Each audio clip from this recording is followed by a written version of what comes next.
Muito boa noite, seja bem-vindo, bem-vindo ao nosso culto. Nós estamos iniciando mais um culto e nós estamos muito felizes de estar aqui.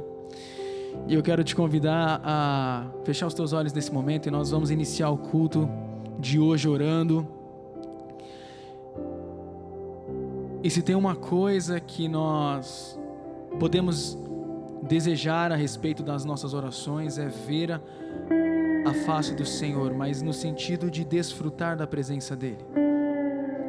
O salmista diz: uma coisa eu peço ao Senhor, que eu possa adentrar as tuas portas e aos teus pés me prostrar e permanecer diante da tua presença a vida eterna. Esse tem que ser o nosso maior desejo, esse deve ser o nosso maior, nossa maior vontade. E se o teu coração nessa noite não está alinhado com essa vontade, você tem um momento agora para orar e para compartilhar isso com Deus. E dizer para Ele que você, por muitas vezes, talvez deixe o desejo pela presença dEle, você deixe esse desejo como uma coisa que não é a prioridade. Não deveria ser assim, não deve ser assim, nós precisamos nos arrepender. A presença dEle, a revelação de quem Ele é o presente mais precioso que nós temos. Feche teus olhos, vamos orar. E quando nós orarmos, assim que nós orarmos, nós iniciaremos as músicas e nós cantaremos com todo o nosso coração. Pai, nós cantaremos com todo o nosso coração, ó Pai, que nós queremos Te ver, ó Pai. Nós cantaremos com todo o coração, ó Pai, que a Tua presença é aquilo que nos importa, Pai. O Senhor é o nosso Criador, ó Pai, e acima de todas as coisas o Senhor está ciente e está presente em todos os lugares, ó Pai. No nome de Jesus, que a Tua presença, ó Pai, seja a nossa maior vontade, ó Pai. Que a Tua presença, ó Pai, seja o nosso maior desejo, ó Pai, que nós não queiramos nada, ó Pai, nada que não seja estar contigo, ó Pai, e a revelação de quem Tu és, ó Pai. No nome de Jesus, Pai, aleluias e amém. Vamos cantar, vamos adorar.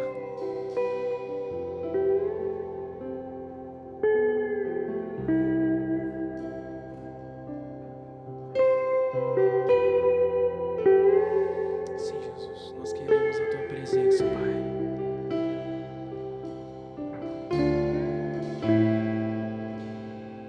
Nós queremos a Ti, Jesus. Sim, quero sentir Suas afeições por mim. Não preciso me esconder, oh não. Não preciso mais temer.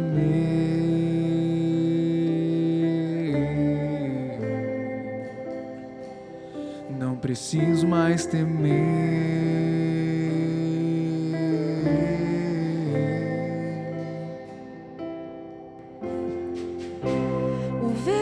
Já se rasgou, o caminho você trilhou para me aproximar de Ti e poder Te contemplar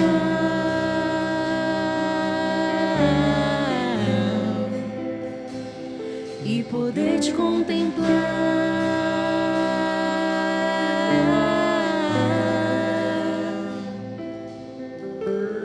Quando eu Te vejo, eu percebo algo diferente em mim.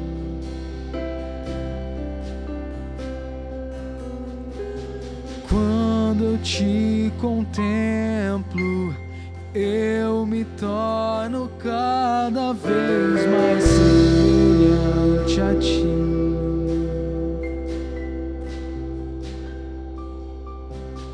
Quando eu Te vejo, eu percebo algo diferente em mim.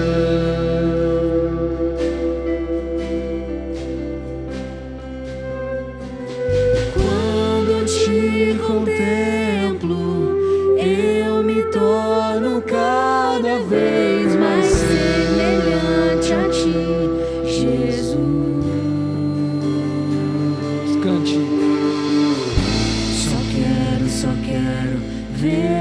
você, só quero ver você, só quero ver você.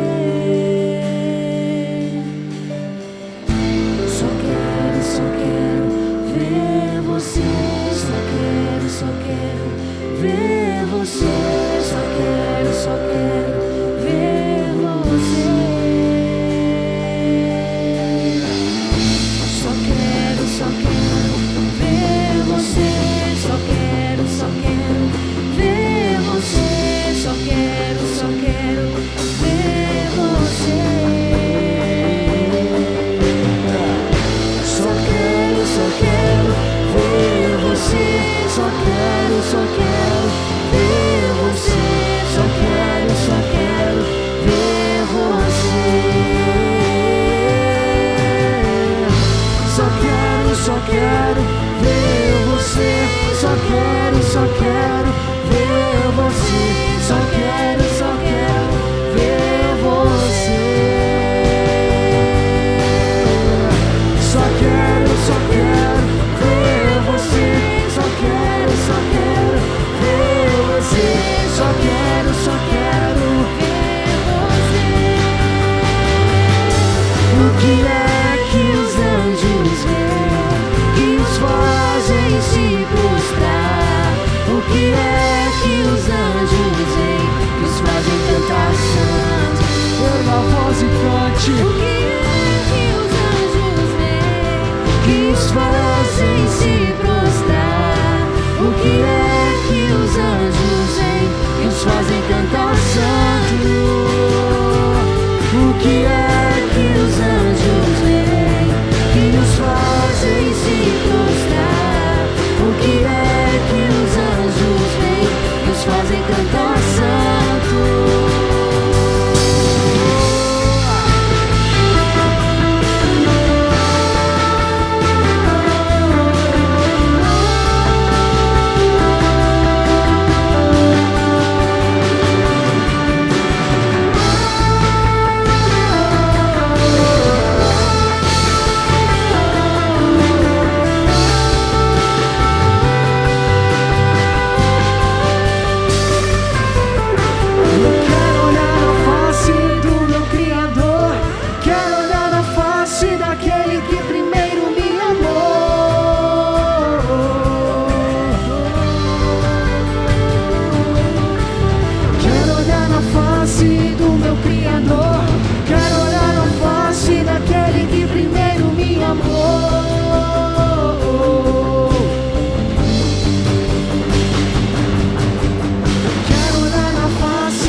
Daquele que primeiro me amou. Ele nos amou. Ele nos amou. Cante. Eu quero olhar na face do meu Criador. Ele nos amou. Quero olhar na face daquele. E a presença dele é o que nós temos de mais precioso, de mais importante. O amor dele é maior do que a nossa própria vida. Nada mais nos interessa que não seja a presença dele. Sim, Jesus, nós queremos olhar na tua face, Pai, Deus amoroso. Eu quero olhar a face do meu Criador, quero olhar a face daquele que primeiro me amou.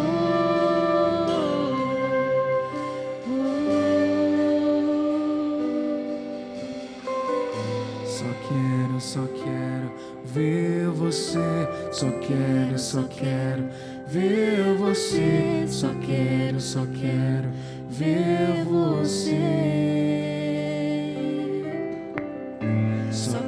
Só quero ver você, só quero ver você, só quero ver você.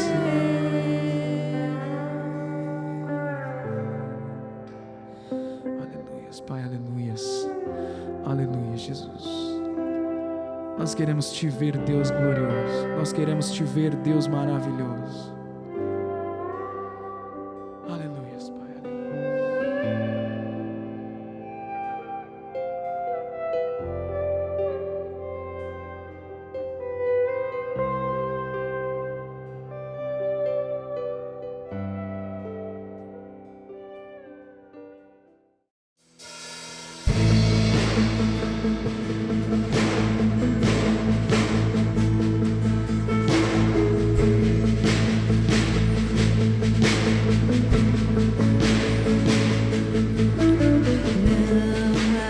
Havia nele beleza ou formosura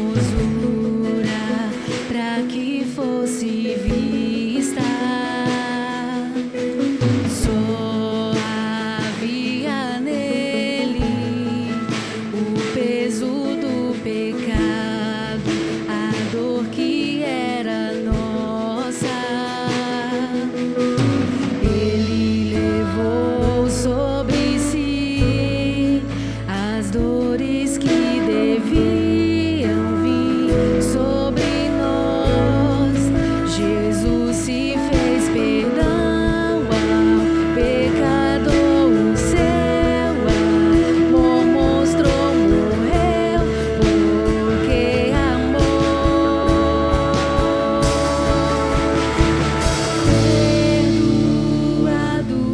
Perdoados, na cruz nós fomos resgatados. Jesus venceu por nós. Jesus venceu por Erga a voz e cante. Havia nele beleza ou formosura pra que fosse vista. Só havia nele o peso dos pecados, da dor que era nossa. Ele levou sobre si as dores que deviam vir sobre nós. Jesus se fez perdão ao pecador, o seu amor mostrou, morreu porque amou.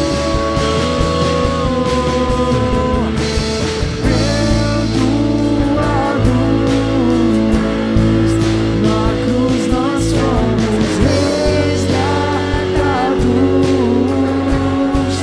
Jesus venceu por nós.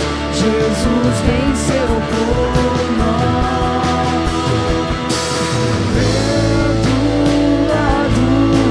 Perdoados, na cruz nós fomos resgatados. Jesus venceu por nós. Jesus venceu. E a morte não pôde, a morte não pôde vencer. O Rei do amor é vitorioso em glória. Erga a voz. E a morte não pôde vencer. O Rei do amor é vitorioso. E nós cantamos e fazemos festa. E onde está, ó morte, a tua vitória? E onde está, ó morte, nosso Rei venceu? E onde está, ó morte, a tua vitória? E onde está, ó morte, nosso Rei venceu?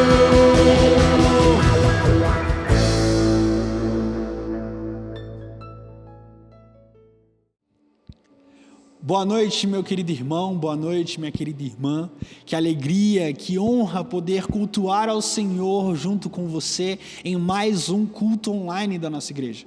Em breve nós estaremos aqui presencialmente celebrando ao nosso Deus juntos como uma família. Eu quero nesse momento continuar adorando ao Senhor, agora não somente através das canções e das nossas vozes, mas eu gostaria também de continuar nesse momento com você de adoração, de entrega das nossas riquezas.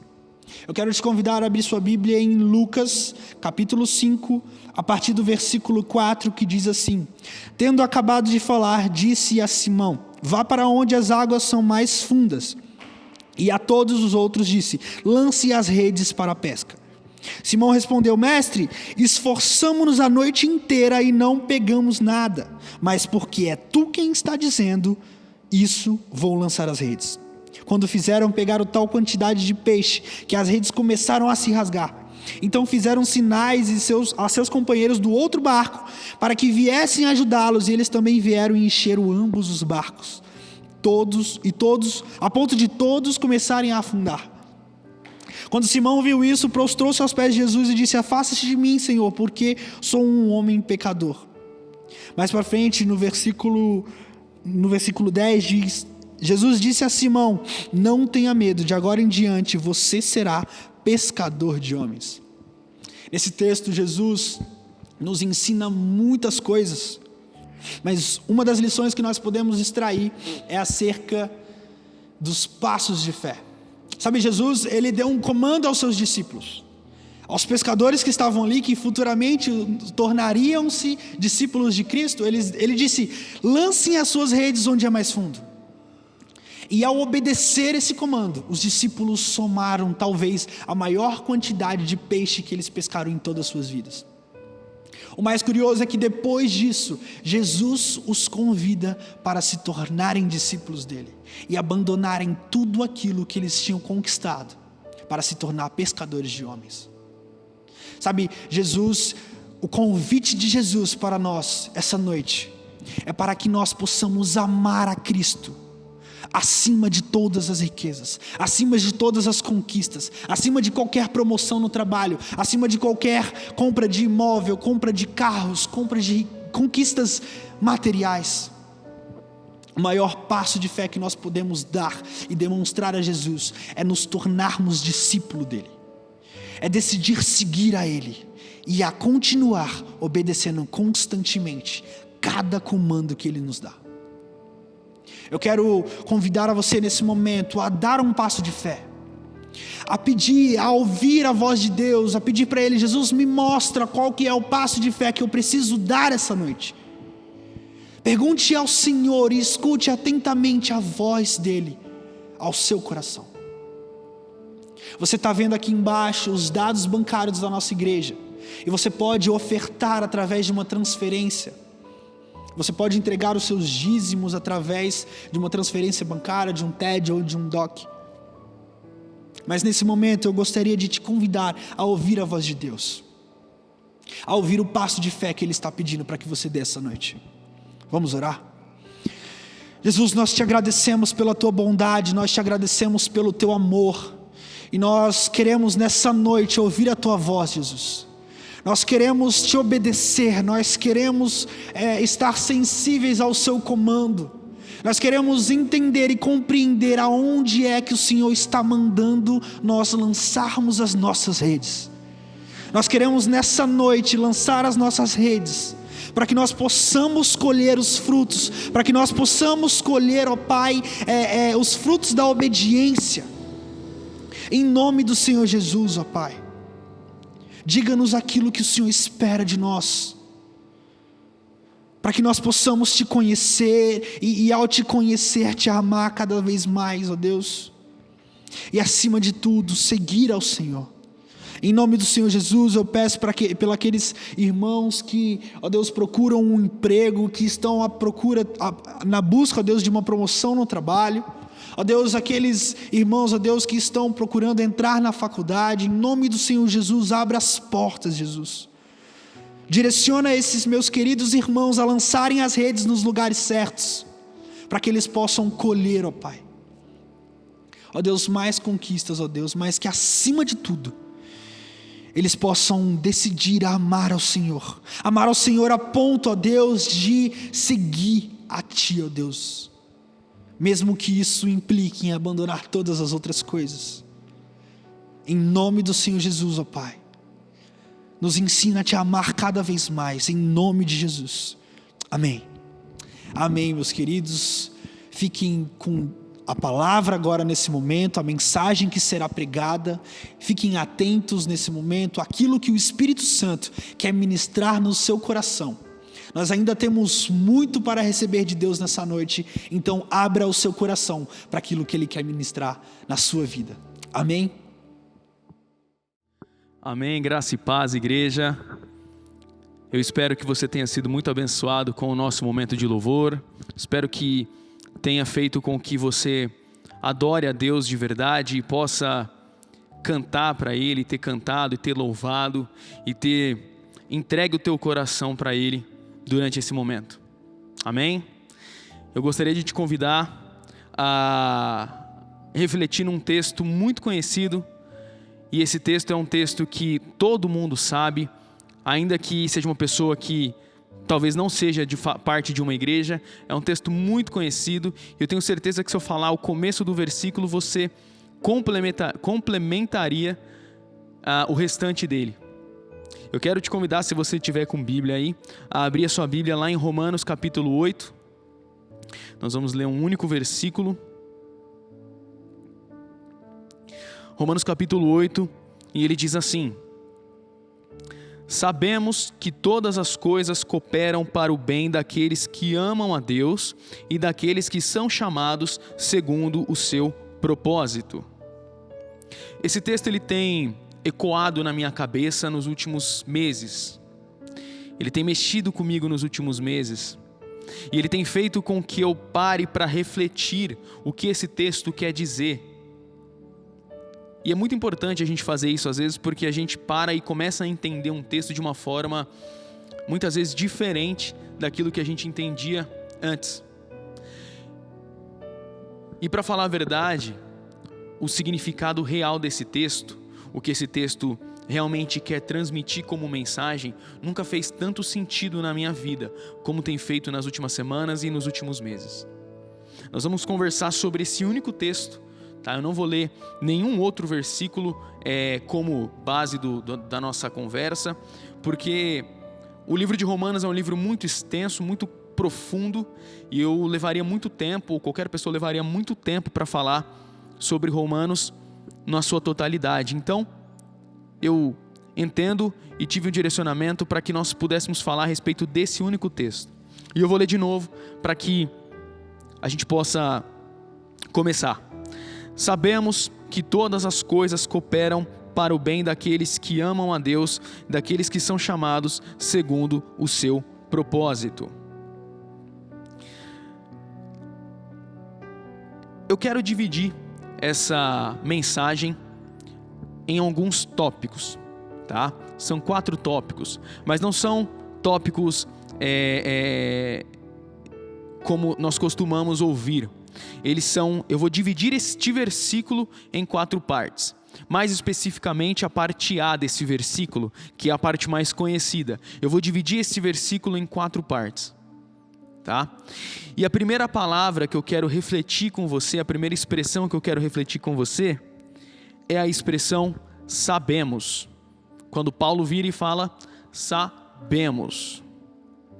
Se a gente parar para pensar, se nós formos pesquisar, a cultura bíblica, a cultura antiga, ela vai dizer que o saber é a mesma coisa que conhecer, tá? O que isso quer dizer? O que o saber e o conhecer querem dizer? Eles querem dizer que quando eles sabem algo, eles têm experiência naquilo que eles estão falando. Eles têm conhecimento profundo, vivido naquilo que eles estão falando.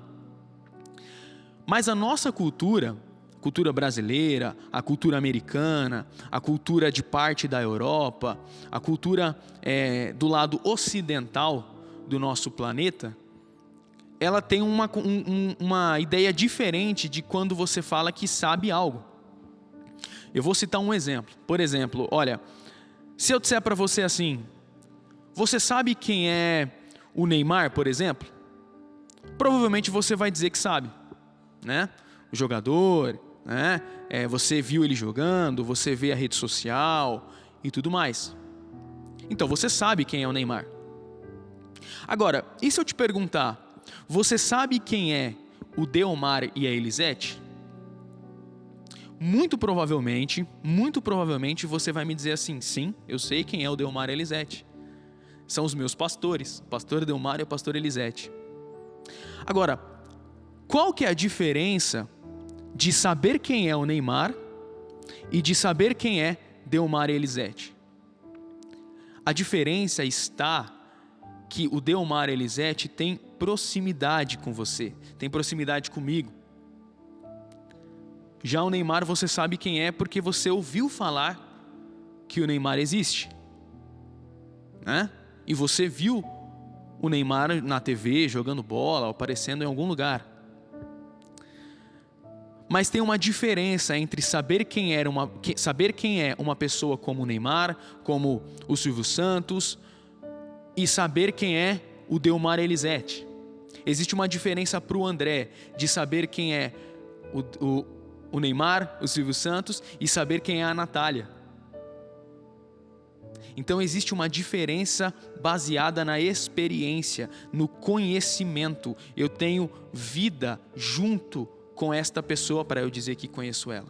E quando a Bíblia está dizendo sabemos, ele está dizendo que eles têm conhecimento vivido nisso. É uma afirmação baseada numa experiência. Certo? Eu vou dar um exemplo para você daquilo que não é uma afirmação baseada numa experiência. Você quer ver um exemplo? Esse você vai saber. Se você não tem filho, você provavelmente já foi assim quando era criança. O pai e a mãe chegam para o filho e falam assim, olha filho, você quer um brócolis, por exemplo? Aí o filho vira e fala, eu não gosto de brócolis.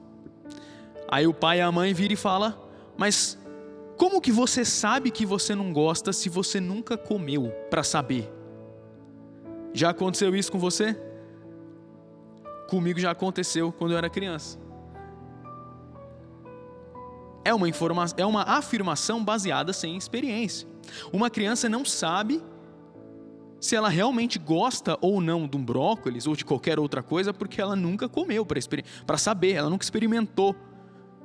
Ela nunca teve a experiência de comer aquilo para saber se ela gosta ou não. E tem muitos outros exemplos. Um exemplo simples e muito comum que acontece: currículo. Você já montou um currículo e aí você disse assim, eu tenho experiência em tal assunto, eu conheço tal assunto. E aí você diz que sabe sobre tal assunto, só que na verdade, muitas vezes você só viu aquele assunto, você só viu alguma vez para falar sobre isso, você chegou a ver num computador ou num serviço que você faz, mas você nem tem experiência com aquilo de verdade. Para falar de mim, eu já fiz isso quando era mais novo. Depois a maturidade vem, a gente aprende, né? Mas eu, quando procurava emprego e era um pouco mais novo, eu colocava, você sabe tal coisa? Sei, claro que sei. Com certeza sei. Aí você vai ver, não sabe. Você tem você já viu, você já ouviu falar, alguém já te mostrou, mas você não sabe de verdade. Mas muitas vezes a gente vai montar um currículo, a gente coloca algo que a gente diz que sabe, e nem sempre a gente sabe realmente como deveria. Um exemplo muito interessante disso aconteceu, inclusive acabei de lembrar,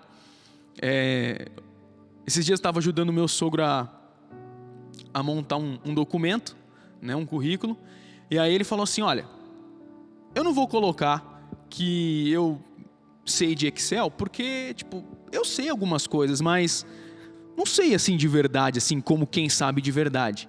Só tem um detalhe, 20 anos mexendo com Excel, mexendo com planilha.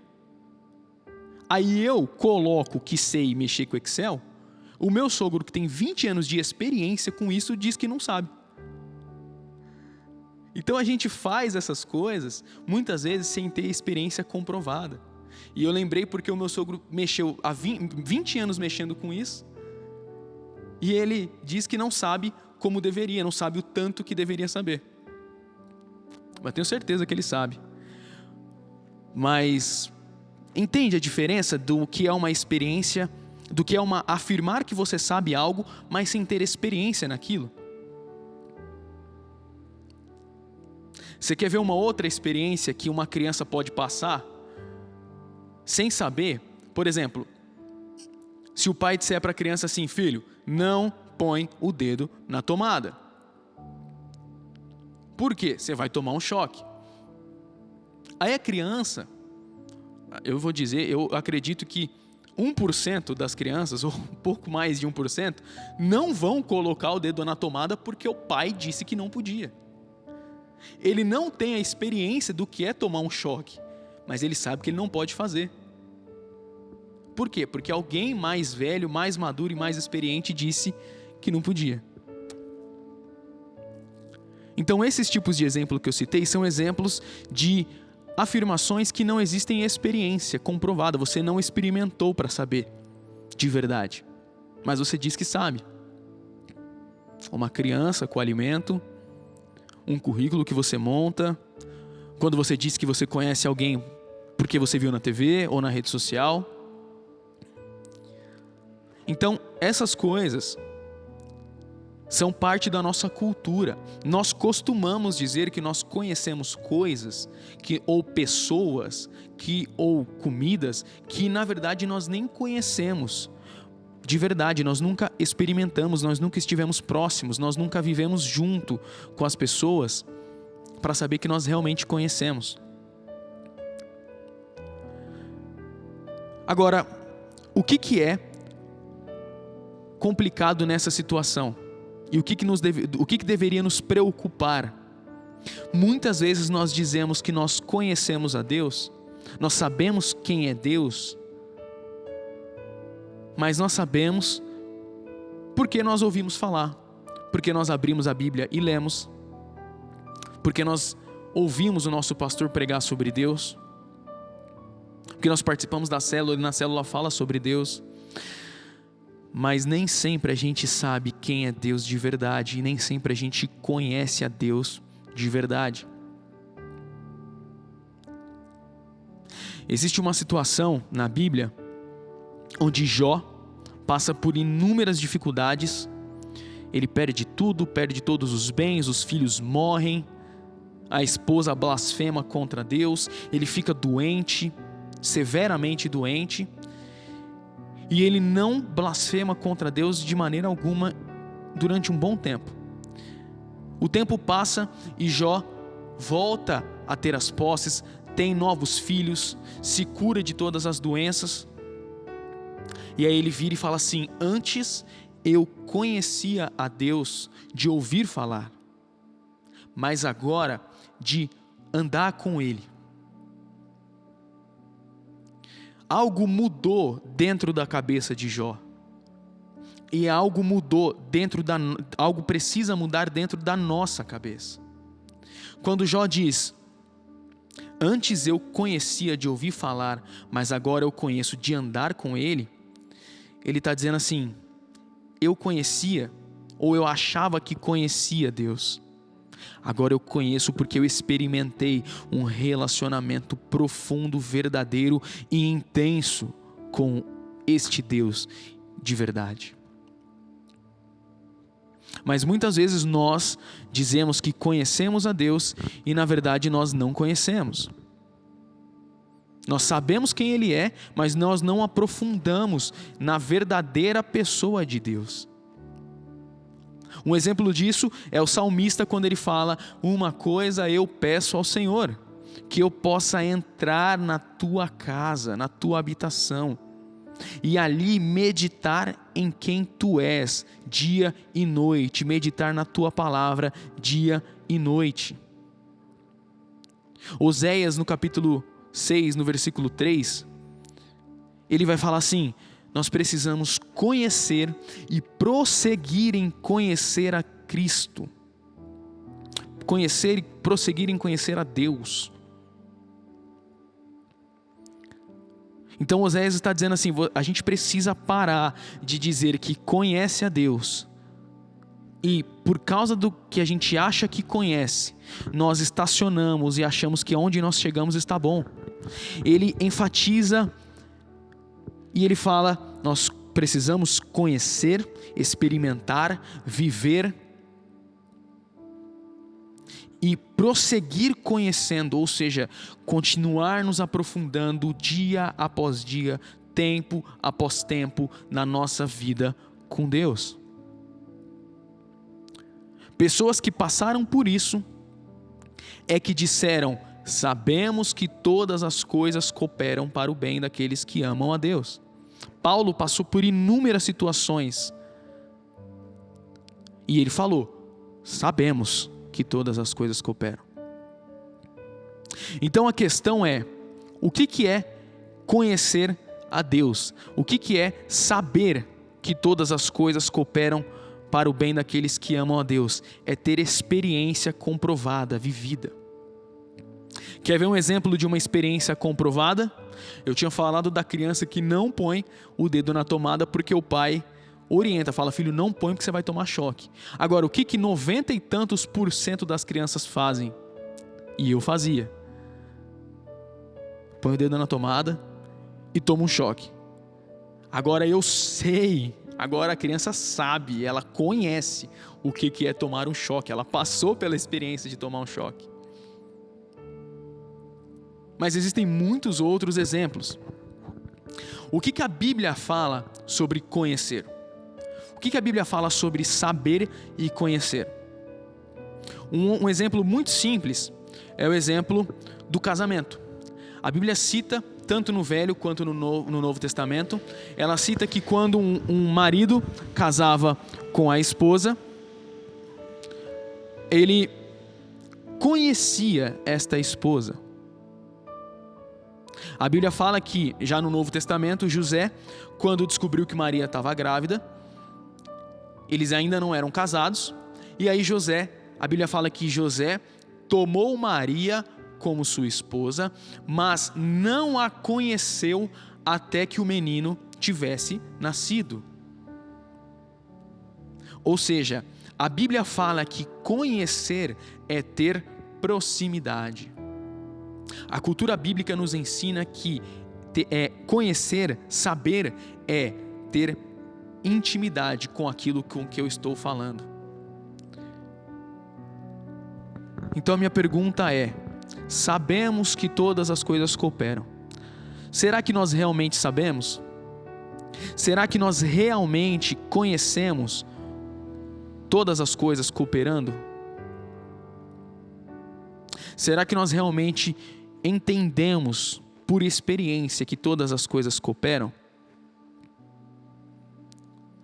Paulo fala, sabemos. Quando ele fala sabemos, ele quer dizer, nós temos experiência comprovada que tudo coopera para a glória de Deus. Nós temos vivido situações que nos fazem afirmar com toda certeza que todas as coisas cooperam para a glória de Deus. Até o exercício de crer nos faz enxergar uma crença, não uma coisa não vaga, não superficial, mas uma crença profunda, uma crença verdadeira. E o porquê que eu estou falando isso? Porque quando a gente fala de crer, nós falamos de ter fé. E aí você diz assim, crer muitas vezes é vago, é superficial. E na verdade não é. A Bíblia fala lá em Hebreus que fé é a certeza. Certeza absoluta, comprovada, que é a certeza comprovada das coisas que não se veem. Então, quando nós cremos em algo, quando nós falamos que cremos em algo, nós precisamos ter a certeza, baseada na nossa fé, que mesmo que ainda nós não vejamos, aquilo já existe.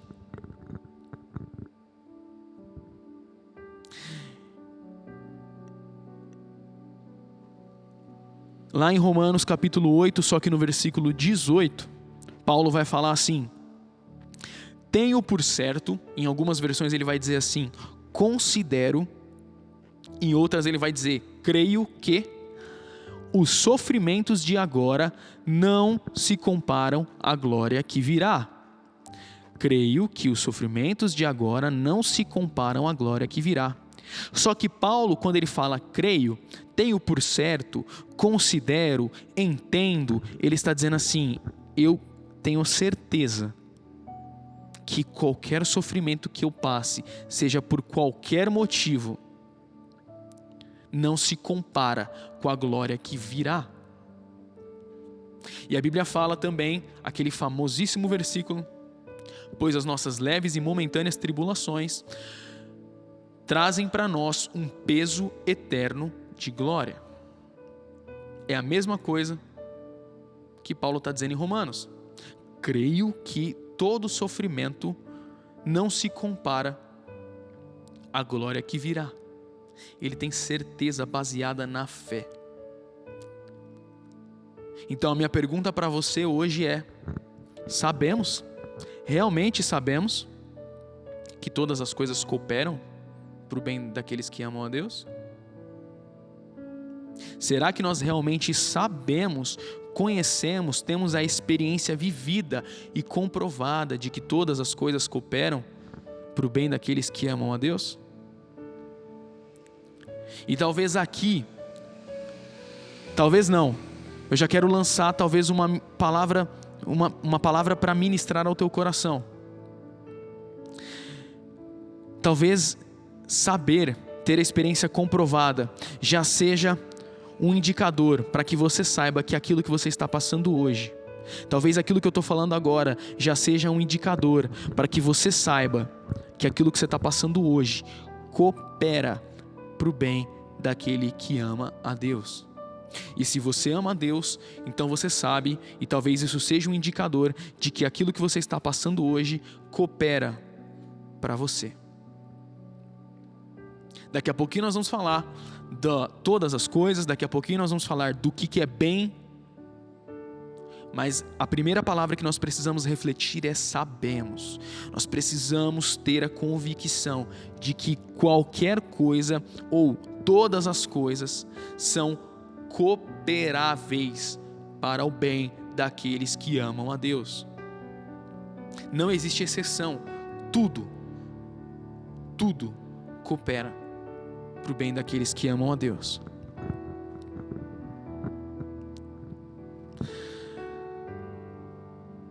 E um outro ponto que eu quero compartilhar e quero refletir com você é a segunda expressão desse versículo. Sabemos que todas as coisas cooperam. Sabemos que todas as coisas cooperam. A minha pergunta para você desde já é: o que é que são todas as coisas? O que é que são todas as coisas? Tem exceção? Tem alguma coisa que não se encaixa nesse todas as coisas? A Bíblia fala lá em Provérbios o seguinte versículo: a sorte é lançada para o alto, mas é de Deus que procede toda decisão. A sorte é lançada para o alto, mas é de Deus que procede toda decisão. O que ele está dizendo? Se você pegar uma moeda, se você assiste futebol você já vai ver isso, mas qualquer um conhece essa história. Se você pegar uma moeda e jogar para o alto, ou ela vai cair uma face ou outra face. Saiba que a face que vai cair, eu conheço como cara ou coroa, né? A face que vai cair, seja cara ou seja coroa, pertence à decisão de Deus. É Deus quem sabe qual face que vai cair. Toda decisão, até o resultado de uma moeda jogada para o alto, provém de Deus. Agora eu te pergunto, se um simples cara ou coroa, uma moeda jogada para o alto, se até isso Deus sabe o que vai acontecer, se até isso está debaixo do controle dele, o que é que não está? E é por isso que esse versículo não abre exceção nenhuma, e ele fala: todas as coisas cooperam. Quando Paulo fala sobre sofrimento, que nem a gente acabou de falar, ele está dizendo lá, olha, eu creio que o sofrimento que nós passamos agora não se compara à glória que virá. Ele está se referindo a 2 tipos de sofrimento. O primeiro sofrimento que Paulo está dizendo é para mortificar a luta contra o pecado, para mortificar a minha carne, o meu corpo, na luta contra o pecado. Em outro dado momento, Paulo vai dizer assim: eu escravizo o meu corpo para que eu não caia em pecado logo após ministrar aos irmãos. Eu escravizo o meu corpo. Eu levo o meu corpo à radicalidade para que eu não caia em pecado.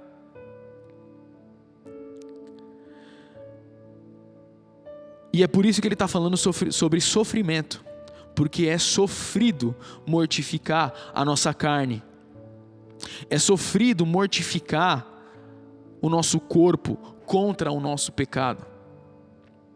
Em dado momento lá em Romanos também, Paulo vai dizer assim: pois Deus entregou o homem aos seus próprios desejos. A coisa mais cruel que pode acontecer com o homem hoje não é ele bater o carro, não é ele perder dinheiro, não é ele quebrar o celular, não é ele brigar com alguém. A coisa mais cruel que pode acontecer um homem é um homem que ou uma mulher, é um homem ou uma mulher que são controlados pelos próprios desejos. Por quê? Porque a nossa carne é pecaminosa. E quando eu falo disso, eu quero me referir ao sofrimento de santificar a minha carne, santificar o meu corpo. É nossa missão sofrermos para santificar o nosso corpo. A Bíblia vai falar também no Novo Testamento a respeito do pecado, e ele vai dizer assim: vocês ainda não derramaram sangue na luta contra o pecado, ou seja, vocês ainda não se seguraram ao máximo, ao extremo, vocês ainda não lutaram com todas as suas forças contra o pecado. Então, quando Paulo fala de sofrimento, um dos 2 motivos de sofrimento, um dos 2 tipos de sofrimento que ele está falando é o sofrimento para mortificar a minha carne, o meu corpo, contra o meu pecado. E é interessante porque o outro tipo de sofrimento é o sofrimento que nós estamos mais acostumados, né? Quando a gente é frustrado com alguma coisa, ou quando a gente passa por uma situação que nos entristece, ou que não dá certo, geralmente algo que não dá certo, a gente sempre ouve isso, né? Mas todas as coisas cooperam para o bem, né? Tudo coopera para o bem, né? Nós ouvimos essa frase inúmeras vezes. E querendo ou não, é verdade. As nossas angústias cooperam para o bem. Só que tem um detalhe importante, né? O sofrimento coopera para algo que lá na frente vai ser positivo. Mas nem sempre aquilo que eu quero vai ser positivo. Nem sempre aquilo que eu acho que é bom, nem sempre isso é bom. Acabei de falar que Paulo vira e fala: Deus entregou o homem aos seus próprios desejos. Nem sempre aquilo que eu imagino que eu quero é bom. Mas é fato que o sofrimento, as minhas angústias, as minhas decepções, as minhas tristezas, as minhas dificuldades estão construindo lá na frente algo positivo, pela graça e misericórdia de Deus. E se nós pegarmos um versículo bíblico para especificar isso, lá em Atos capítulo 5, lá no versículo 40 e 41, se eu não me engano, a Bíblia fala que os apóstolos foram levados para fora do templo e foram açoitados e foram espancados. E aí a Bíblia fala que eles se levantaram, sorriram e deram graças a Deus, porque eles se acharam dignos de sofrer pelo nome de Deus. A Bíblia fala que os apóstolos apanharam de todas as formas, foram espancados. Depois que terminaram de ser espancados, eles levantaram, sacudiram as roupas e agradeceram a Deus, porque eles falaram: nós sofremos por causa do nome de Cristo. Eu me lembro de uma história de um missionário chamado Jim Elliot. Eu não sei se você conhece essa história, mas Jim Elliot era um americano na década de 60, 70, eu não vou me recordar bem, que resolveu vir para um país chamado Equador. É um país aqui próximo do Brasil.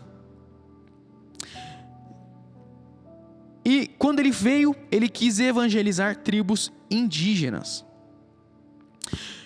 Só que ele foi evangelizar as tribos indígenas numa região onde as tribos eram muito hostis. As tribos indígenas não queriam contato com outros tipos de povos. E Jim Elliot insistiu em levar Deus, levar o evangelho para essas pessoas, para esses índios. E a história conta que eles começaram a conseguir um certo contato, uma certa proximidade com esses índios, mas em determinado momento, esses índios se fecharam novamente, pegaram Jim Elliot e 3 homens mataram Jim Elliot. 3 homens assassinaram o missionário Jim Elliot. Só que ao invés de desistirem da missão, as pessoas que trabalhavam com Jim Elliot, inclusive uma delas era a irmã de Jim Elliot, falaram: agora é que nós vamos avançar, é que nós vamos prosseguir.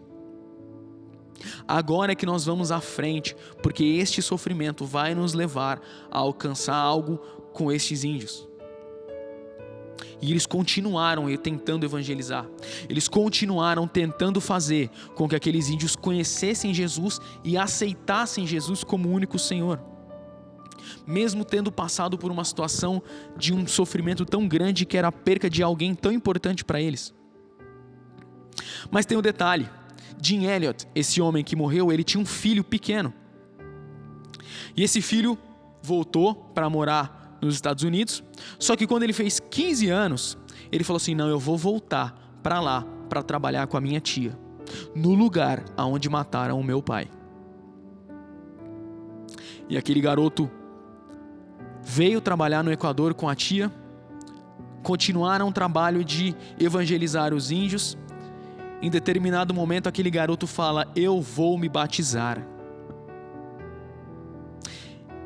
E o mais impactante daquela história não é que ele não desistiu de evangelizar os índios, mesmo estes índios tendo matado o pai dele. Isso é muito profundo. Mas quando ele se decidiu batizar, quem batizou este garoto foi o homem que assassinou o pai dele. Aquele índio que assassinou o pai desse garoto se tornou um pastor dentro daquela tribo indígena e batizou o filho do homem que ele matou. Mas a história não para por aí. Aquele garoto precisava ser discipulado porque ele era um adolescente de 15, 16 anos. E aquele homem que matou o pai desse adolescente se tornou um discipulador, um pai na fé para esse garoto. Será que é fácil perder um parente? Não é, eu tenho certeza absoluta. Mas é fato que cooperou para o bem daqueles que amam a Deus. Se a gente for ler o capítulo 8 e formos seguindo ali os próximos versículos, vai dizer que nem a morte, nem a vida, nem os ventos, nem as tempestades, nem demônios e nem potestades podem nos separar do amor de Deus. E o porquê que eu estou falando isso? Porque todas as coisas cooperam para o bem daqueles que amam a Deus. Todas as coisas sem exceção.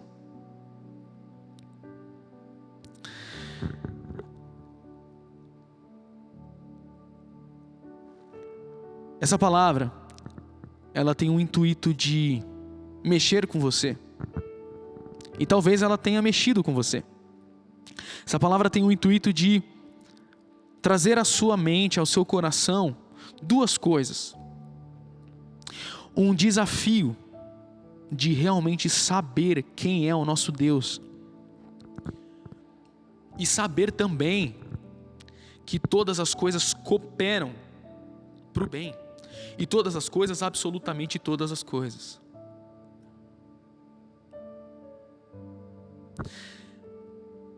O versículo de Romanos 8:28, ele continua.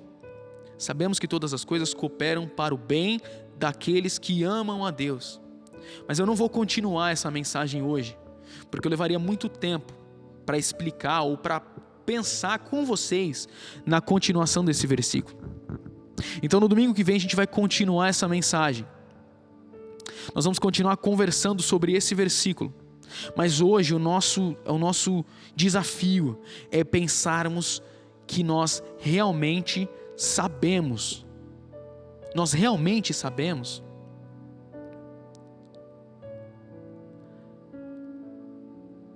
E outra coisa que nós precisamos pensar é se todas as coisas cooperam. O que são todas as coisas para você? O que são todas as coisas para mim? Pode ser que nós tenhamos opiniões diferentes. Pode ser que aquilo que é tudo para você, todas as coisas para você, seja diferente para mim. Mas a Bíblia não abre exceção. A Bíblia, quando fala todas as coisas, abrange todas as coisas. Nesse momento, eu quero finalizar essa mensagem dizendo que essa palavra tem a intenção de desafiar você a se aprofundar mais em Deus, a conhecer a Deus de verdade, a viver um relacionamento profundo, um relacionamento intenso. Mas essa palavra também tem a intenção de encorajar você. Essa palavra também tem a intenção de trazer uma calma, trazer paz ao teu coração. Ainda que você esteja passando por aquilo que você está passando e seja difícil, eu tenho certeza que todas as coisas cooperam para o bem. Ainda que você esteja passando por algo que você ou talvez não entenda, ou talvez não queira aceitar, ou talvez não enxergue a saída, acredite, todas as coisas cooperam. Essa palavra tem a intenção de te trazer um conforto. Era essa palavra que eu estava procurando, um conforto. Trazer um conforto para o teu coração. Trazer um conforto em te dizer que no final, se você ama a Deus, no final, tudo vai dar certo. Tudo vai cooperar para o bem. Tenha certeza disso. Então essa palavra tem a intenção de te incentivar a viver um relacionamento mais profundo com Deus. Essa palavra tem a intenção de trazer um conforto ao teu coração para que você respire, olhe para Deus e saiba de onde vem o teu socorro. E essa palavra também tem a intenção de te encorajar a não desistir do teu processo, a não desistir de viver aquilo que Deus tem para você lá na frente, por aquilo que você está enfrentando agora, a não negociar futuro, um propósito, uma missão de vida lá na frente, a não negociar até mesmo a sua salvação, a sua vida eterna, por uma dificuldade que você tem vivido agora.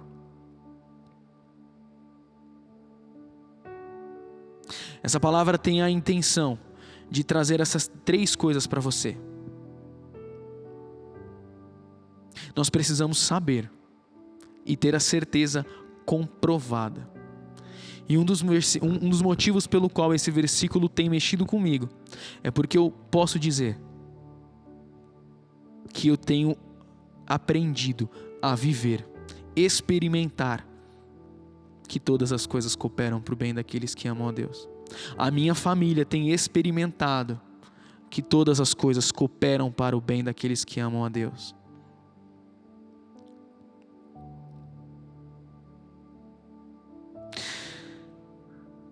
Eu quero orar com você, para a gente finalizar. E eu quero poder também incentivar você a se abrir com Deus. Se você não tem um relacionamento tão profundo, ou se você não conhece tão profundo, eu gostaria de te incentivar a fazer isso. Da mesma forma que eu gostaria de te incentivar a descansar em Deus e te incentivar a ser encorajado. Saiba, tenha certeza que todas as coisas cooperam para o bem daqueles que amam a Deus. Tenha certeza disso. E tenha certeza que todas as coisas não excluem nada. Todas as coisas são absolutamente todas as coisas. Na tela está aparecendo um QR Code. Você pode escanear esse QR Code com o teu celular.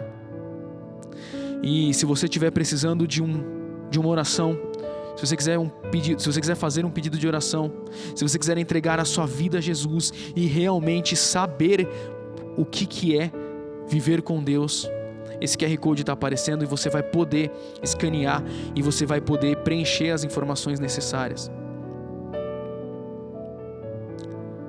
Não desista, meu querido, não desista daquilo que você tem para viver.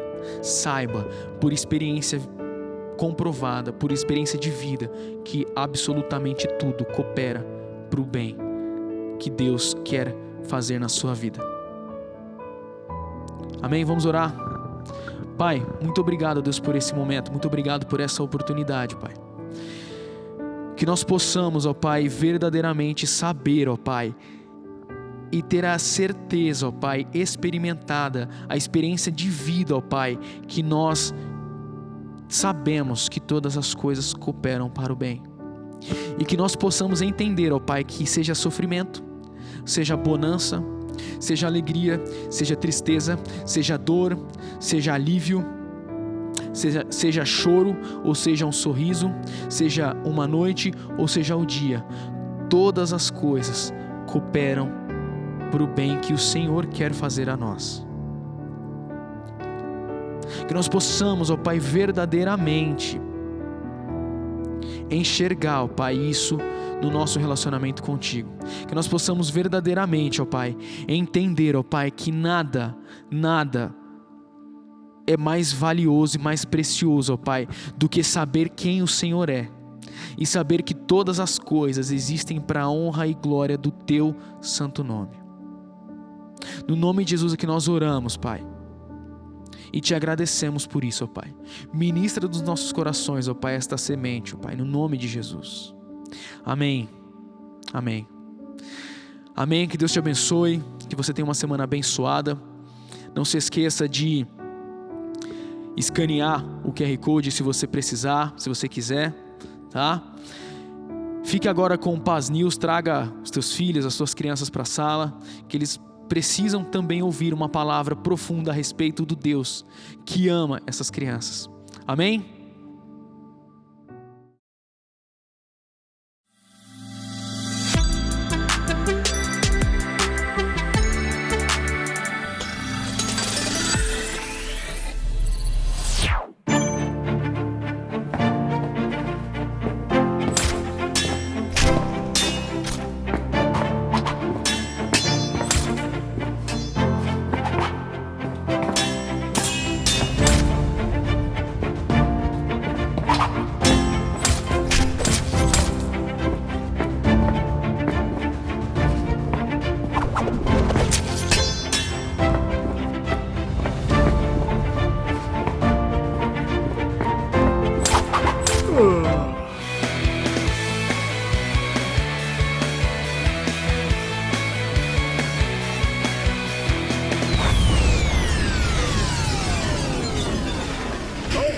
Missionários, tudo bem? Como vocês estão? Hoje vamos ter um episódio muito especial e importante. Os últimos 3 episódios, Joshua aprendeu como usar a espada laser do Espírito. Hoje vamos rever esses conceitos tão importantes para vocês também poder usarem essa arma poderosa contra o inimigo das nossas almas, ok? Então, quero começar com o primeiro. A primeira coisa que Joshua aprendeu foi de ler a Bíblia. Aqui vocês podem ver, tenho muitas Bíblias no grego, no hebraico, português também. E é muito importante ler a Bíblia todo dia. Tem que ser algo que toda a nossa vida nós vamos aprofundando, estudando e lendo a Bíblia.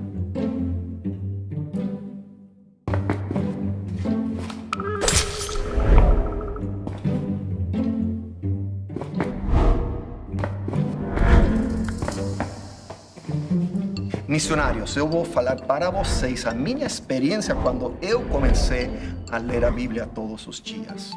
Eu fui criado no Chile como filho de missionário e eu lembro que eu não gostava.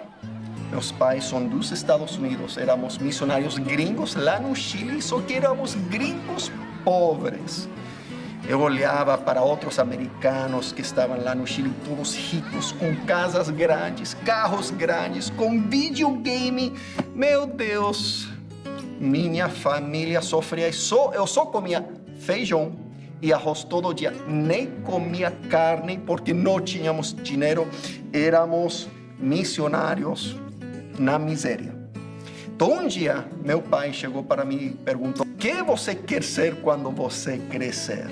E eu falei: eu quero ser qualquer coisa menos um pastor. Eu quero ser qualquer coisa menos pastor. Porque é uma miséria ser um pastor. Eu quero ter videogame, eu quero ter uma casa, um carro. E, meu Deus, não quero ser pastor porque não quero ser pobre.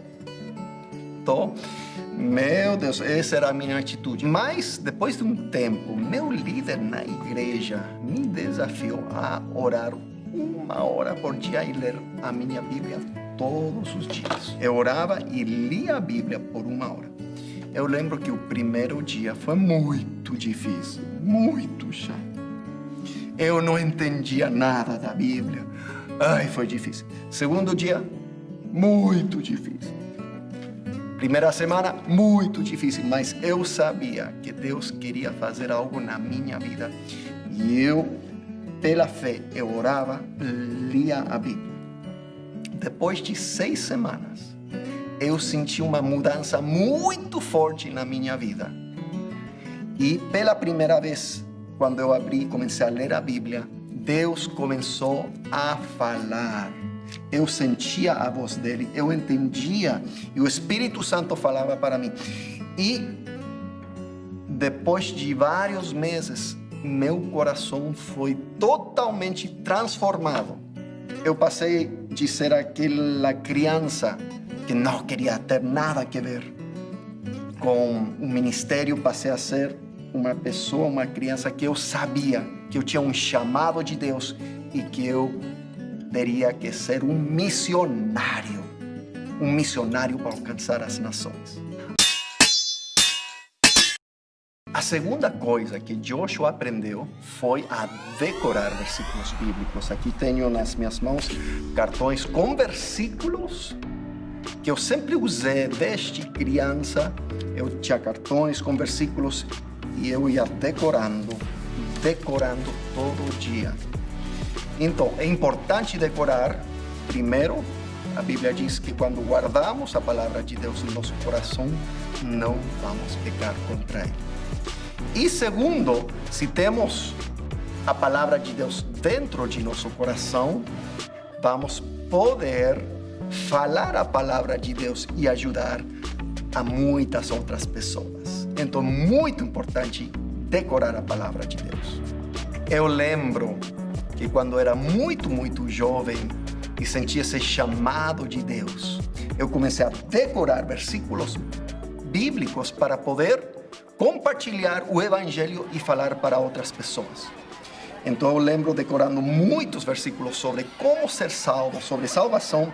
Eu ia todo final de semana para o parque e eu começava a compartilhar a palavra de Deus e o Evangelho de Deus para as pessoas no parque. E foi interessante, eu fiz isso por anos. E muitas pessoas aceitaram a Jesus como Senhor e Salvador por causa de que deu para eu decorar versículos e compartilhar a palavra de Deus e o Evangelho. Então Joshua aprendeu várias coisas. A terceira coisa que ele aprendeu foi sobre meditar na palavra de Deus. Agora, meditar tem várias coisas. Primeiro, temos que pedir a Deus nos falar através da palavra de Deus. Não é só ler, não. Pegamos a Bíblia e dizemos: Espírito Santo, por favor, me ajude, fale a minha vida, meu coração, através da sua palavra. Essa é a primeira coisa. A segunda coisa de meditar é que você vai bem devagar, lendo palavra por palavra. Em vez de ler rápido, vai bem devagar. Por exemplo, estou lendo agora aqui em Romanos, capítulo 12, versículo 20. Portanto, se o teu inimigo tiver fome, dá-lhe de comer. Se tiver sede, dá-lhe de beber. Porque fazendo isto amontoarás brasas de fogo sobre a sua cabeça. Uau, esse é um versículo muito forte, muito profundo. E não dá só ler uma vez e pronto, não, você tem que ir ler de novo. Portanto, se o teu inimigo tiver fome, meu Deus, e começa a meditar. Normalmente queremos odiar nosso inimigo, mas aqui diz: se teu inimigo tiver fome, dá-lhe de comer. Então vamos dividir a palavra de Deus, palavra por palavra, que Deus está falando para mim, bem devagar. Então, primeiro, temos que pedir para o Espírito Santo nos falar. Número 2, lemos bem devagar, palavra por palavra, meditando, pensando o que significa ir profundo. E número 3, pegue caneta, pegue papel e comece a escrever o que o Espírito Santo está falando para a sua vida. Se você não escreve, você vai esquecer. Não esqueça, escreva tudo o que o Espírito Santo fala para a sua vida. Missionários, a última coisa que Joshua aprendeu foi de aplicar a palavra de Deus para a sua vida. É importante entender que a Bíblia não foi só para aquelas pessoas que estavam vivas faz 2.000 anos atrás, 3.000 anos atrás. Não, a Bíblia aplica a nossa vida agora, em toda circunstância que está na sua vida.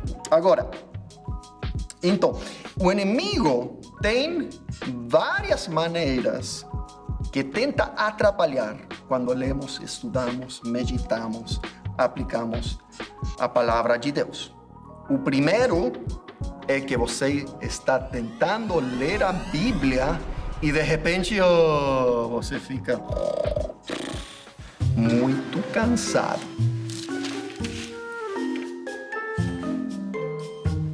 Que tal uma sonequinha agora? Soninho? Vamos fazer uma massagem para relaxar. A segunda maneira que o inimigo tenta atrapalhar é que você começa a pensar: muito chato ler a Bíblia, não entendo nada, que chato. Prefiro estar jogando videogames ou fazendo qualquer outra coisa. Aminadab gerou quem? Nação gerou a Salmão. Que chato! Salmão gerou... Não, isso é muito chato. Salmão? Ninguém entende nada, tá vendo? Nem você entende. Salmão. Isso é muito chato. Tá certo. A terceira maneira que o inimigo tenta te distrair é através de o celular, as mídias sociais, a mídia, todas essas coisas que tem muita cor, muito atraentes. Ele tenta te tentar com isso. Que tal o Instagram agora? Um pouquinho. É olha, muito divertido. Lembra daquele vídeo? Olha que gatos. É mais legal que a Bíblia, vem. É muito engraçado. É muito bom. Tá com medo dos vegetais lá. Pode fechar a Bíblia. Fecha.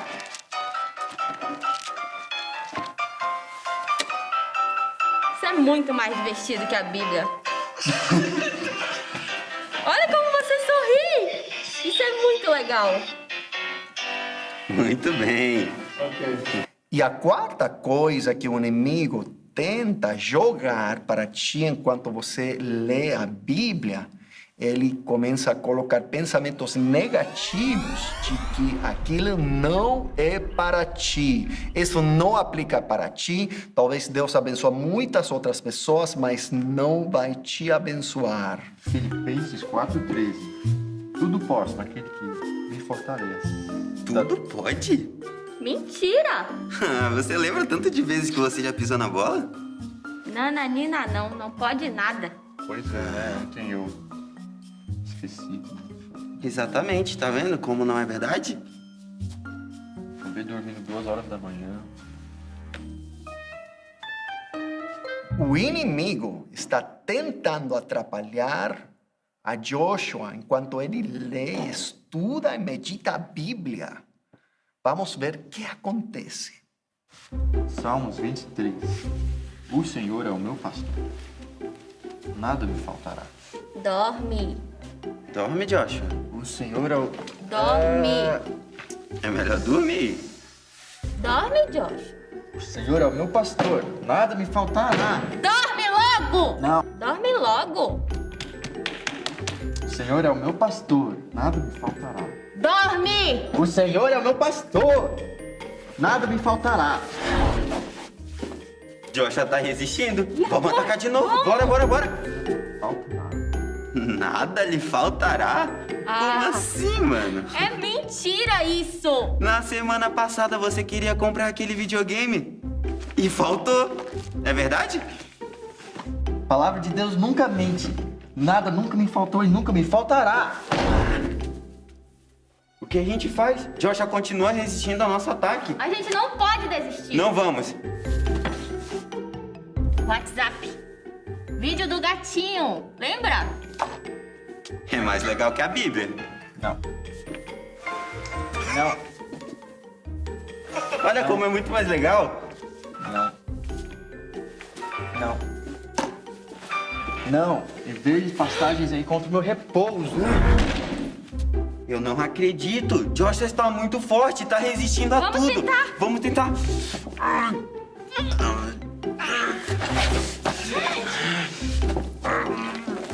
Da morte. Ele não desiste Não nunca. tem mal nenhum. Pare com Tu estás isso. comigo. Tenta arrancar ele dessa cadeira. Salmo 23 é uma mentira. Quando Deus... Certamente, a bondade e a misericórdia de Deus era. me seguirão Já todos era. os dias da minha vida. Joshua acaba de vencer o inimigo. Que legal! Maravilhoso. Agora vamos todos cantar juntos uma canção para nos lembrar as 4 coisas que precisamos para crescer na palavra de Deus e poder usar a espada laser do Espírito. Primeiro é ler, número 2 é decorar, número 3 é meditar e número 4 é aplicar. Quero ter um coração cheio da palavra de Deus. A minha espada queima com o fogo de Deus. Quando eu medito, quando eu aplico em cada situação, me encho de poder, posição de batalha com a espada entro em ação.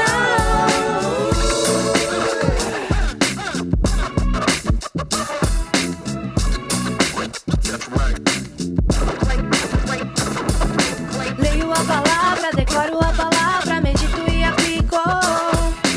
Leio a palavra, decoro a palavra, medito e aplico a palavra. Leio a palavra, decoro a palavra, medito e aplico. Leio a palavra, decoro a palavra, medito e aplico a palavra. Leio, Decoro. medito, aplico.